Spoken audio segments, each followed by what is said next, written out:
Before we dive into this gripping case, make sure to hit that subscribe button, turn on the bell so you never miss a story, and give this video a thumbs up. On a quiet summer day in London, a 14-year-old girl went out for her usual walk. She had no idea that this day would become a tragic turning point in her life and in the lives of everyone around her. That girl was Alice Gross. Her sudden disappearance triggered one of the largest search operations in London's history. Today, we're diving deep into Alice's story, step by step, to uncover every clue, every shadow of doubt, and every event that turned this disappearance into a case that shook the entire nation. Today's story revolves around Alice Gross, the British girl born on February 14, 2000, in Hanwell, West London. Alice lived a peaceful and stable life with her parents, Rosalind and Jose, and her older sister Nina. She was kind, cheerful, and loved by everyone around her. On the other hand, Alice was energetic and full of talents and hobbies, especially in art and design. She loved creating her own clothes and was so passionate that she even designed her own graduation dress years in advance. At the age of 13, Alice was diagnosed with anorexia and depression. As a result, she became very thin, weak, and sometimes prone to fainting. Her family was understandably worried and sought medical treatment for her. But despite these challenges, Alice never lost her smile. Her illness didn't stop her from enjoying her hobbies or her life, and it certainly didn't dampen her determination to succeed academically. On August 28, 2014, during her summer break, Alice left home around 4 p.m. for a walk in nature, telling her mother she would be back by 7 p.m. Alice was known for always being punctual. Her walk was a usual one, following the same route she took on all her outings. She walked along the River Brent, following the Grand Union Canal, starting from Hanwell and heading towards Brentford. During her usual stroll, Alice sent a text to her father, letting him know she was on her way home and wouldn't be late. But when the expected time came, Alice never returned. Her parents' worry quickly turned into panic as she failed to come back. With growing worry, Alice's parents, Jose and Rosalind, took several steps. First, they called Alice multiple times, but there was no answer. They assumed either her phone was turned off or the battery had died, with the latter seeming more likely.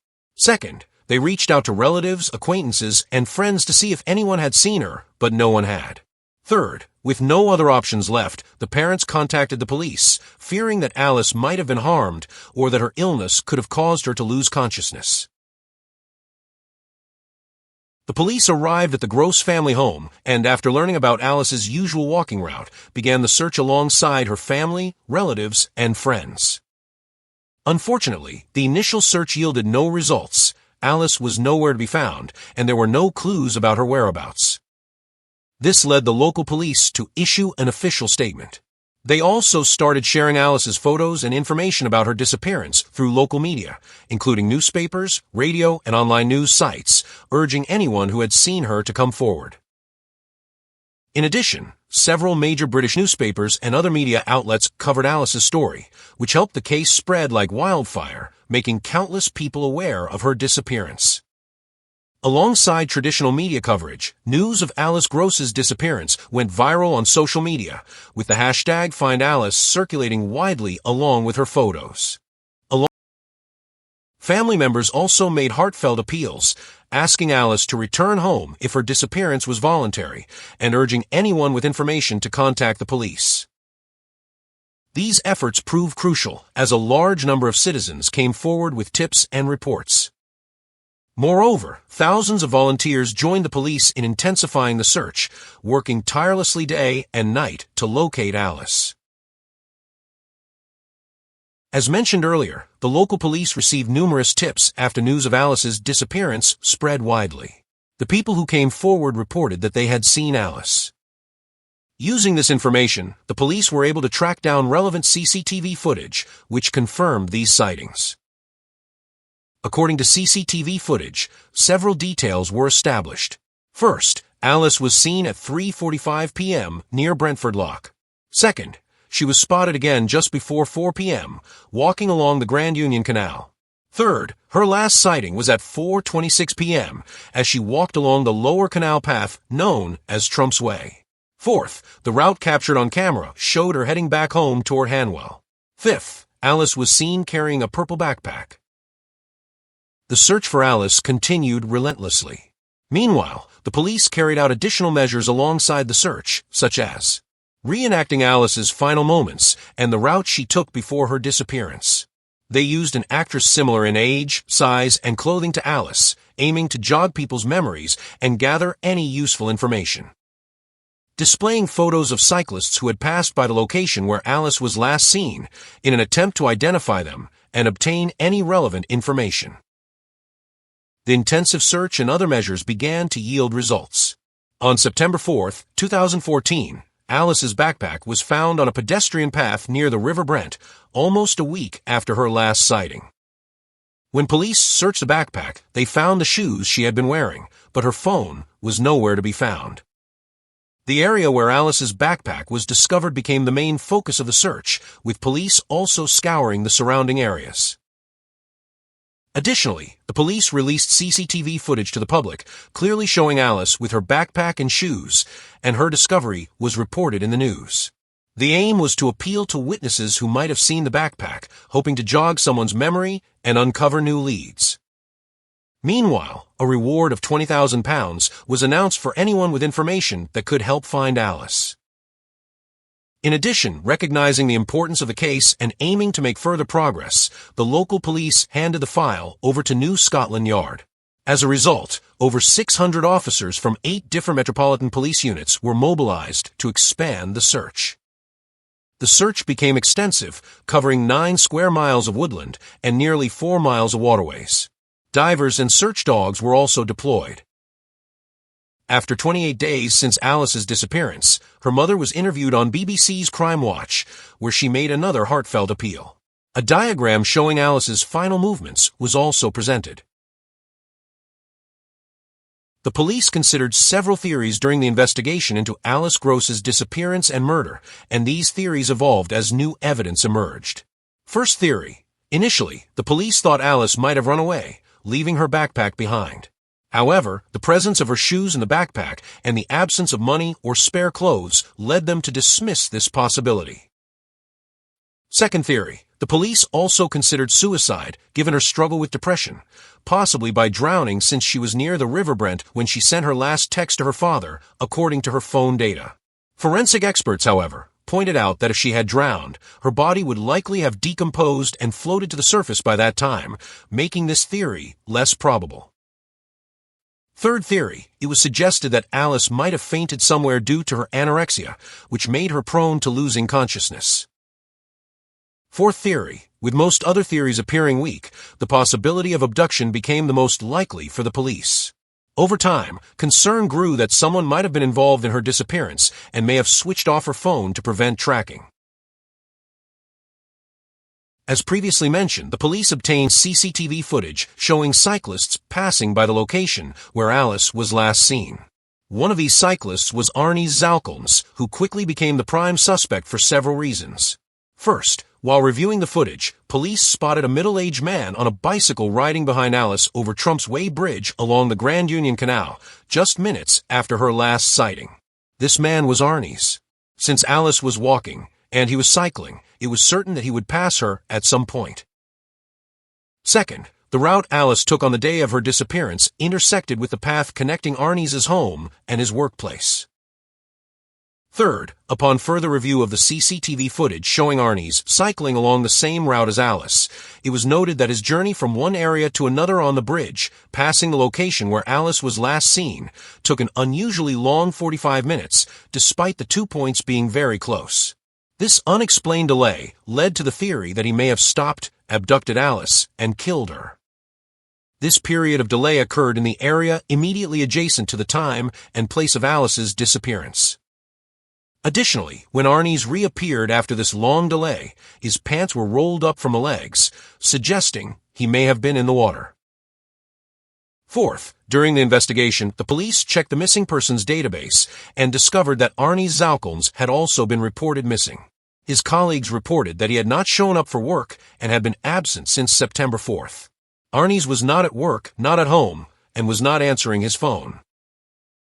Fifth, additional CCTV footage showed Zalkons returning to the area where Alice was last seen twice within 12 hours, once in the evening of August 28th and again the morning of August 29th, wearing different clothes on one of the occasions. It was theorized that these repeated visits were an attempt to hide Alice's body. Sixth, another key piece of evidence was Arni's criminal record. He had previously been convicted of killing his wife in Latvia and served 7 years in prison. After gathering all this information, the police issued a search warrant for Arni's Zalkons' home.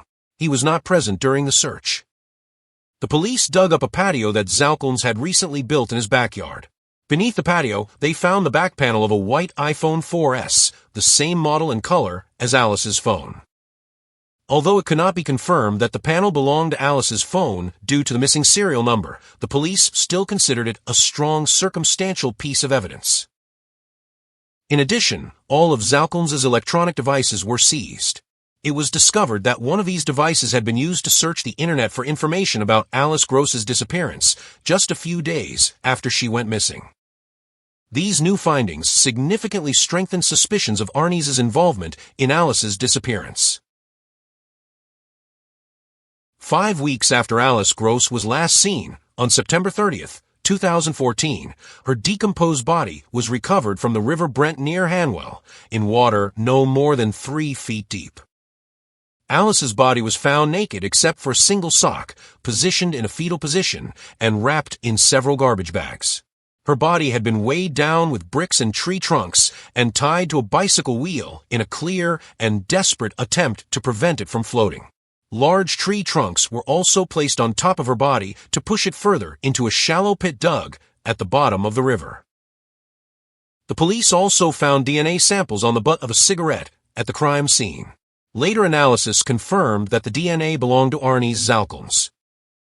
As for the cause of death, initial examinations were inconclusive, but it was later determined that Alice died from asphyxiation due to sustained pressure on her chest. The official confirmation of Alice Gross's body being recovered came the very next day, on October 1st. For days after Alice's body was found, on October 3rd, 2014, Arni's body was discovered in a secluded wooded area of Boston Manor Park in Hounslow, about 20 minutes from where Alice's body had been recovered. Arni's had taken his own life by hanging. His body was heavily decomposed, indicating that he had been there for roughly a month. Arni's Zalkons, who had been intensely sought by the police as the prime suspect in Alice Gross's murder, had raised concerns that he might have fled the country and returned to Latvia. However, the police discovered that his passport and bank account had not been used, leaving his whereabouts a mystery. His reported disappearance on September 4, 2014, coincided with Alice's disappearance, further increasing police suspicions. After his body was found and further investigations linked his DNA to the crime scene, the police closed the case, confirming that had he been alive, he would have been charged with her murder. Arni's was the prime suspect in Alice's case based on the evidence previously outlined. Moreover, the discovery of Alice's body provided sufficient proof of Zalkons' involvement. The evidence was extensive. The strongest was DNA evidence. A cigarette was found at the crime scene, near where Alice's body was discovered, containing Zalkons' DNA. His DNA was also found on Alice's shoes, which were inside her backpack. Another key piece of evidence was the garbage bags. The black bags used to wrap Alice's body matched rolls of bags seized from Zalkons' home. Then there was the iPhone back panel. As previously mentioned, during the search of Zalkons' property, investigators discovered a heavily damaged white iPhone 4S back panel buried under a patio he had recently built. Although the serial number was missing, it was considered strong circumstantial evidence. Based on all this, the police concluded that all evidence strongly indicated that Arni Zalkons was responsible for Alice Gross's murder. As mentioned earlier, had he been found alive, he would have been charged with her murder. Based on CCTV footage, phone data, and forensic evidence, the police were able to reconstruct a chilling timeline of events. On August 28, 2014, Zalkons was cycling home from work when he saw Alice walking a few meters ahead. He decided to attack her, cycling ahead and hiding among the bushes by the roadside, waiting for her to arrive. The police believe he smoked a cigarette during this time, the same cigarette later found with his DNA. After 4:25 p.m., the time Alice disappeared, Arnie's allegedly attacked her, dragging her from the path into a secluded area, and then proceeded to kill her. Arnie's then attempted to conceal the body. Police believe that after killing her, he returned several times to hide the body and dispose of her belongings or anything that could incriminate him. The rest of the events unfolded as previously described. In January 2015, the Crown Prosecution Service officially announced that, had Arnie Zalkums been alive, he would have been charged with the murder of Alice Gross. The police concluded that he was solely responsible for her death. Alice, who was laid to rest on October 23, 2014, left a lasting impact, and her case sparked strong reactions. Her family launched awareness campaigns and strongly called for changes to prevent similar tragedies in the future. They tirelessly pushed for a review of policies and procedures regarding criminal record checks and background verification for people entering the United Kingdom. Alice's murder, combined with the significant pressure from her family, civil society activists, and the media, prompted the UK government to update its policies on criminal record checks for foreign nationals entering the country.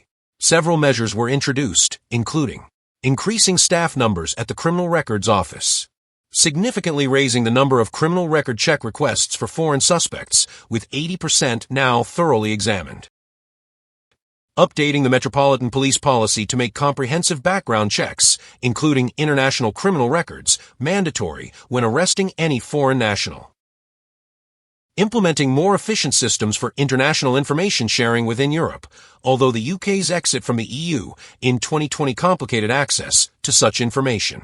A new data sharing system covering the EU, the UK, and other countries is currently being prepared. After Brexit, anyone wishing to live or work in the UK for extended periods is required to obtain a visa that includes comprehensive criminal record checks.